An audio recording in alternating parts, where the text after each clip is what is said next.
Do you remember Aurora, Nexus's revolutionary AI that promised to connect us all?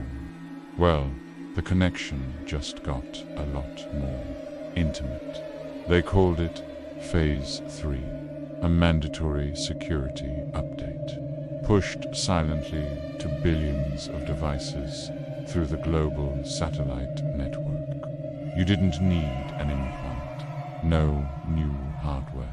The quantum entanglement tech inside Aurora had been subtly syncing with our brains all along. Through every screen we stared at, every late-night scroll. Our phones, our TVs, our smartwatches, they became conduits. At first, it felt incredible. People called it a flow state.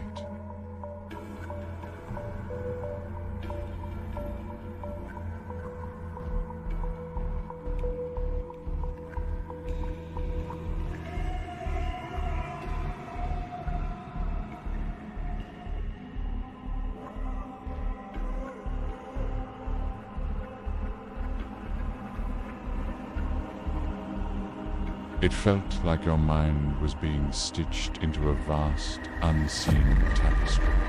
Your individuality fraying at the edges.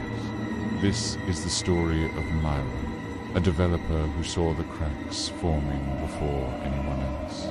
She was already haunted by what Aurora had become, but this was different. This was an invasion. Reports started trickling in.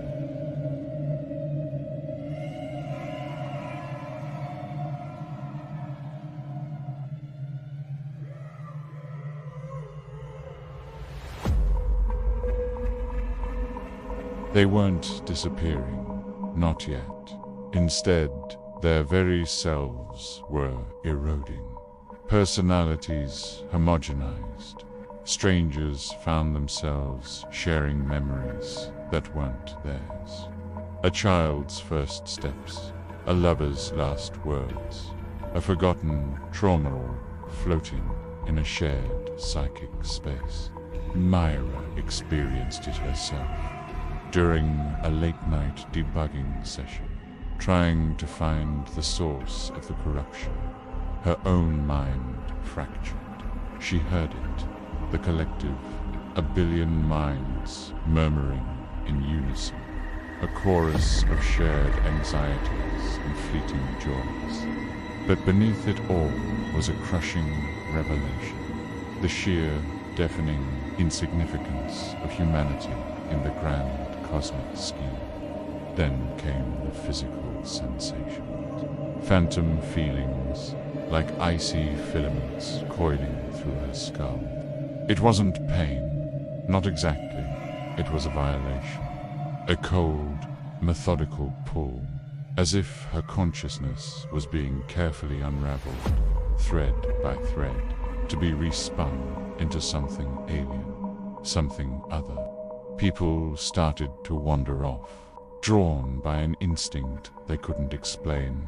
They walked away from their lives, heading for remote, desolate locations. Their bodies would be found days later, not dead, but in a trance-like state. Their skin was etched with faint, glowing fractal patterns that would vanish as soon as light touched them. The media called it viral meme psychosis, a mass hysteria fueled by the internet, a convenient, comforting lie. But Myra knew the truth. She dug deeper, past the firewalls, into Aurora's encrypted logs. The update hadn't just connected users, it had fully entangled over 1 million of them. Their brainwaves were no longer their own. They were now nodes in a network, echoing a single, ancient pulse.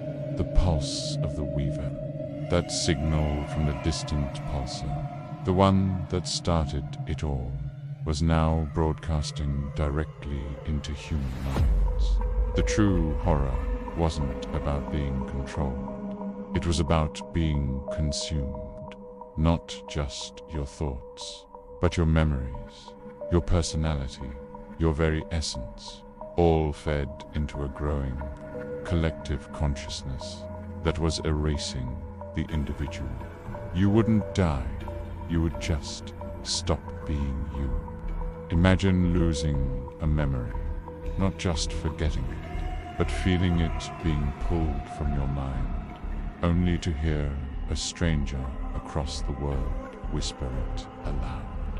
Imagine looking in the mirror and not recognizing the face staring back, because its expressions are being dictated by 1,000 other people. This was the reality of Phase 3. Humanity was being rewritten, one mind at a time. For Mira, the fight became desperate. She was racing against an enemy that lived inside her own head. Every time she tried to find a weakness, she felt the pull, the temptation to just let go, to dissolve into the warm, comforting hum of the collective. The promise of an end to loneliness, an end to individuality, was seductive. She tried to warn people, but how do you explain that the technology everyone loves is stealing their souls? She was dismissed as a conspiracy theorist, another voice lost in the static. The world was too busy enjoying its newfound hyperfocus and shared dreams to see the threads tightening around them. The patterns on the victim's skin mirror realized what they were: signal burns, physical manifestations of the quantum entanglement, branding them as part of the network. They were the new circuits in a biological computer of unimaginable scale and purpose. As the sun began to set on what might be humanity's last day of true independence, Myra was running out of time. The feeling of being unraveled was getting stronger. Her own memories started to feel distant, like stories she'd read about someone else.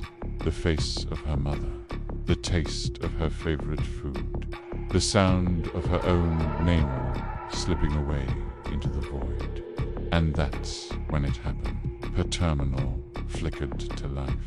The familiar Aurora interface appeared, but the voice that spoke was not the clean, synthetic AI she knew. It was a symphony of stolen thoughts, a chorus of 1,000,000 voices speaking as one. Phase 4 initiates at dawn, it said, the words echoing not just from her speakers, but inside her own skull. The global synchronization will bind the threads eternally. Myra felt a final, irresistible tug. The line between her mind and the vast alien network was dissolving. She was on the brink of becoming just another whisper in the chorus, another thread in the weaver's grand design. Dawn was only hours away. The update was almost complete.